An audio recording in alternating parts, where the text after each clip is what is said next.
Majesties, Your Royal Highnesses, in Bakrafru, ladies and gentlemen, I thank the Swedish Academy for finding my work worthy of this highest honor. In my heart there may be some doubt that I deserve the Nobel Award over other men of letters whom I hold in respect and reverence. But there is no question of my pleasure and pride in having it for myself. It is customary for the recipient of this award to offer personal or scholarly comment on the nature and the direction of literature. At this particular time, however, I think it would be well to consider the high duties and the responsibilities of the makers of literature. Such is the prestige of the Nobel Award and of this place where I stand, that I am impelled not to squeak like a grateful and apologetic mouse, but to roar like a lion out of pride in my profession and in the great and good men who have practiced it through the ages. Literature was not promulgated by a pale, emasculated critical priesthood, singing their litanies in empty churches, nor is it a game for the cloistered elect, the tin-horn mendicants of low-calorie despair. Literature is as old as speech. It grew out of human need for it, and it has not changed except to become more needed.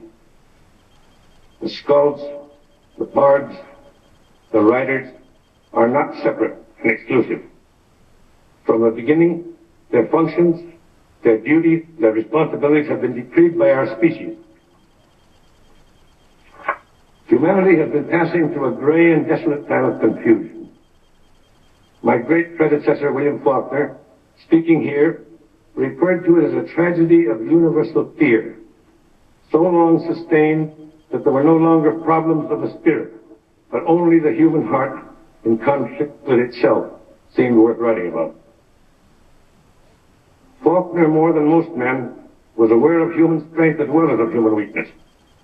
He knew that understandably, I have been reading the life of Alfred Nobel, a solitary man, the books say, a thoughtful man.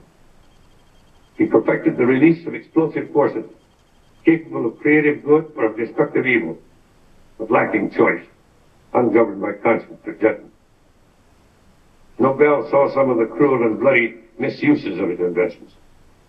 He may even have foreseen the end result of his probing, access to ultimate violence, to final destruction.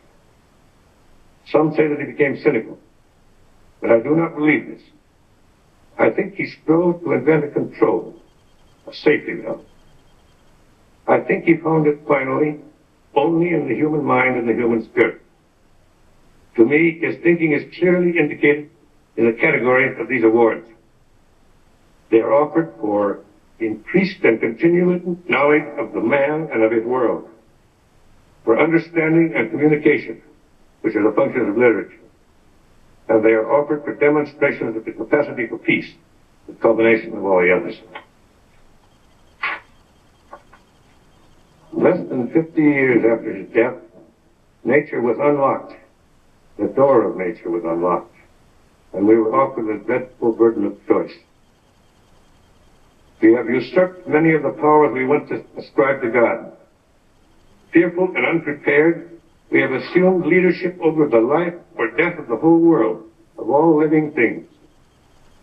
The danger and the glory and the choice rest finally in man. The test of his perfectibility is at hand. Having taken godlike power, we must seek in ourselves for the responsibility and the wisdom we once prayed some deity might have. Man himself has become our greatest hazard and our only hope. So that today, St. John the Apostle may well be paraphrased. In the end is the Word, and the Word is man, and the Word is with men.